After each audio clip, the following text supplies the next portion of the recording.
It is such a shameful story, and I'm angry.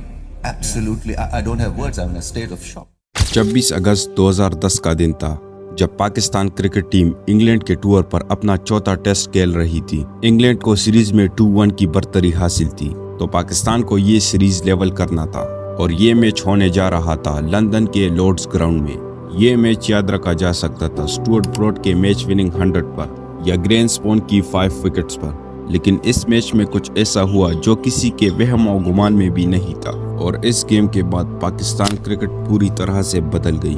England ने toss जीतकर batting करने का फैसला किया और इनिंग के तीसरे ओवर में कप्तान सलमान बट ने 18 साला मोहम्मद आमिर को गेंद पकड़ा दी और फिर कुछ ऐसा हुआ जिसे देखकर सब लोग हैरान रह गए। No ball is a call, but that was a short ball that we were How far was that? Wow! उसी दिन न्यूज़ ऑफ द वर्ल्ड ने एक स्टोरी पब्लिश की जिस पर मोहम्मद आमिर और सलमान बट और मोहम्मद आसिफ पर स्पॉट फिक्सिंग का इल्ज़ाम लगा।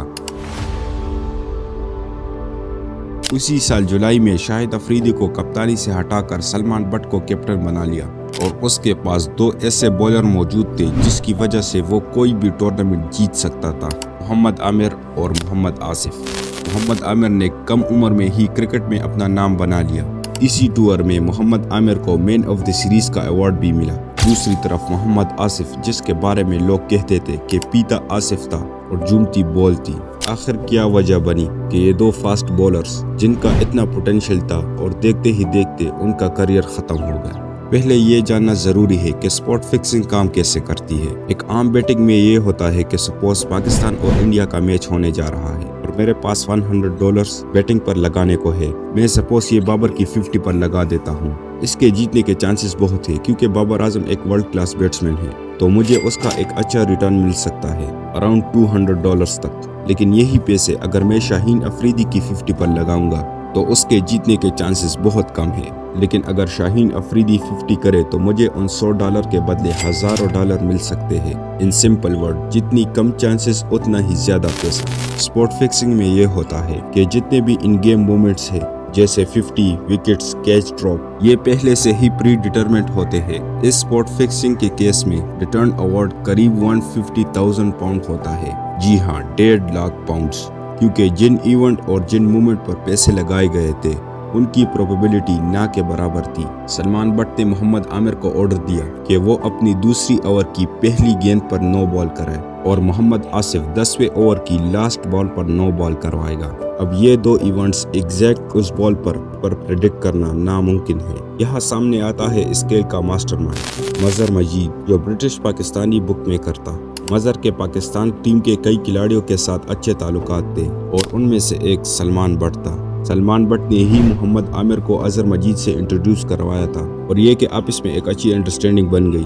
अब उस मैच से एक दिन पहले अजहर मजीद ने मोहम्मद आमिर को कॉल की और कहा कि वो होटल के पार्किंग में उसका वेट कर रहा है, कुछ जरूरी बात करनी है। उस गुफ्तगू में मजहर आमिर से कहता है कि आमिर की तरफ से अली नाम के एक बिजनेसमैन को मैसेज गया और अब वो बहुत बड़ी मुसीबत में है। ये कहने की देर होती है कि सलमान बट गाड़ी के पीछे सीट में आकर बैठ जाता है। मजहर कहता है कि आमिर सिर्फ एक तरह से इस मुसीबत से निकल सकता है कि वो कल के मैच में 2 बॉल्स करवाएगा। आमिर उसके बाद कई दफ़ा सलमान बट से कहता है कि ये काम उससे नहीं होगा, लेकिन सलमान कहता है कि उसके पास अभी भी वक्त है कि वो ग्राउंड में जाकर 9 बॉल की प्रैक्टिस करे। उस मैच के दौरान आमिर ने जो 9 बॉल्स करवाई उसमें इसका पैर उतना ज्यादा आगे था कि किसी भी क्रिकेट व्यूअर के लिए वो अनयूजुअल था। यहाँ तक के थर्ड अंपायर स्टीव डेविस ने कहा कि आमिर ने बैट्समैन को डराने के लिए ओवरस्टेप किया है और आसिफ की 9 बॉल पर ज्यादा रिएक्शन नहीं आया था क्योंकि उसने एक नॉर्मल 9 बॉल किया था और वो अपने करियर में इस मामले में स्ट्रगल करता आ रहा है।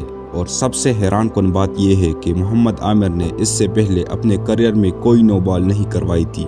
शाम को मजहर मजीद पैसों से 12 बैग लेकर मोहम्मद आमिर के होटल में आता है और बहुत खुशी खुशी उसको 1500 पाउंड का कट देता है। मोहम्मद आमिर के मुताबिक उसने वो रकम कबूल नहीं की क्योंकि उसको पता था कि जो काम उसने किया है वो गलत है। वैसे भी इससे ज्यादा पाउंड तो उसे मैन ऑफ द सीरीज में मिल गई थी। यह खबर पब्लिक तक पहुंचते ही क्रिकेट की दुनिया में एक बेचैनी का बादल छा जाता है। जिस गेम को जेंटलमैन का गेम कहा जाता है, उस दिन पूरी दुनिया के सामने उसकी रेपुटेशन पानी में मिल गई थी। पुलिस अपनी टीम लेकर मोहम्मद आमिर की रूम की तलाशी लेती है जहां से वो पैसे बरामद होते हैं जिसे मजहर ने दिए थे, और साथ ही मजहर की इस साजिश की रिकॉर्डिंग भी लीक हो जाती है। वो एविडेंस उनके लिए थोड़ा वीक था क्योंकि मजहर को फंसाने वाला शख्स न्यूज़ ऑफ द वर्ल्ड का ही एक अंडरकवर रिपोर्टर था। इस वीडियो में मजहर एक इवेंट को प्रेडिक्ट करता है और मैच में बिल्कुल वही सीक्वेंस में होता है। माना जाता है कि मजहर के इस प्रेडिक्शन के चांसेस 1 in 1 million है। मजहर को सलमान बट की हेल्प तो चाहिए थी क्योंकि एक कैप्टन ही डिसाइड करता है कि मैच में कौन सा बॉलर कॉम्बिनेशन चलेगा। कोच फकार यूनिस भी ड्रेसिंग रूम में आमिर से पूछते हैं कि ये आखिर तुमने क्या किया है। 16 सितंबर 2010 को मोहम्मद आमिर कोर्ट के सामने अपने जुर्म का एतराफ़ करता है और सब कुछ सच बता देता है। बाकी एविडेंस भी कोर्ट के लिए काफ़ी होता है मजहर, आसिफ और सलमान को सजा देने के लिए। आमिर को 6 महीनों के लिए जेल और 5 सालों के लिए क्रिकेट बैन कर दिया। उसके बाद उसकी टीम में वापसी भी हुई। कुछ सीनियर प्लेयर ने उसकी वापसी की डिसीजन पर नाराजगी का इजहार किया, जिस पर अजहर अली और मोहम्मद हफीज ने मोहम्मद आमिर के साथ ट्रेन करने से इनकार कर दिया। मामलात कुछ बेहतर हुए। 2017 चैंपियन ट्रॉफी के फाइनल में मोहम्मद आमिर ने वो परफॉर्मेंस करके दिखाई जिसे देखने के लिए फैंस इतने सालों से बेताब थे। मोहम्मद आसिफ को भी 5 साल क्रिकेटिंग का बैन लगा और साथ 1 साल की सजा सुनाई गई, लेकिन उसे 6 महीने के बाद ही रिहा कर दिया था। और सलमान बट जो इस मैदान का सबसे बड़ा विलन था, उसे 30 माह की सजा सुनाई गई थी और पीसीबी के हाथों 10 साल की बैन लगा दी गई। और आखिर में इस गेम के मास्टरमाइंड अजहर मजीद को 32 महीनों की सजा सुनाई गई। इस स्कैंडल ने पाकिस्तान क्रिकेट का दुनिया भर में नाम खराब किया और हमसे वो 3 प्लेयर भी छीन लिए जो इस टीम को नंबर 1 बना सकती थी। उसके बाद पीसीबी को बहुत मेहनत दरकार थी अपना नाम वापस कमाने के लिए। मोहम्मद आमिर ने फिक्सिंग ज़रूर की थी, लेकिन उसने एतराफ़ भी किया और कहा कि गलती हो गई। और क्रिकेट में वापस आने के बाद उसने ऐसे परफॉर्मेंस दिए कि फैंस हैरान रह गए।